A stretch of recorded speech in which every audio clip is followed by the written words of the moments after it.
ਕਾਲਿਆ ਵੇ ਮੋਰਾ ਮਰੀ ਗਈਆਂ ਗਾਵਾਂ ਦੇ ਨਾਲ।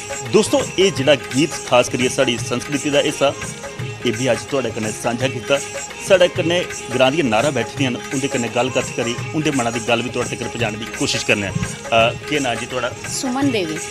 सुमन जी बड़ा सोहना गीत है जी साड़ी संस्कृति का हिस्सा अज गाइए तो तुसें साझा किया।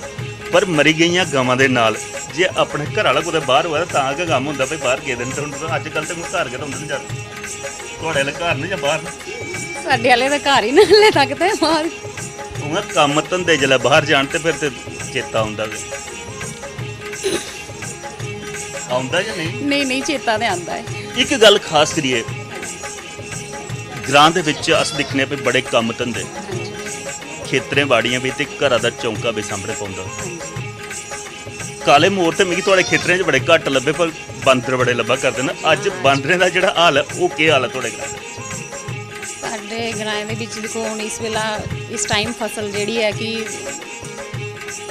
हत्थ च आने वाली है कि चलो जिन्हां ने थोड़ी मेहनत कीती दी है उन्हां नूं मतलब थोड़ी फसल हो जाए थोड़े दाने हो जाएंगे तो चलो अगे उहदी परिवार जिहड़ा ठीक ठाक चलेगा। लेकिन इस वेला बांदरां ने इत्थे इन्ना नुकसान करना शुरू कीते दा कि उहदे नाल जिहड़ी इस वेला कि वो कुछ भन्नी जांदे कुछ खाई जांदे ते कुछ इयां खराब करी जांदे न पूरी मतलब हालत जिहड़ी है कि खराब है करी नहीं सकते कुछ भी। सवेरे जाने पीपे बजाने उत्थे फिर शामी जाने फिर पीपे बजाने उत्थे पर किन्नी देर उत्थे फिर बैठना भी है घर गोडी करने वेले भी सद्दी लिया करो ना आखना गोडी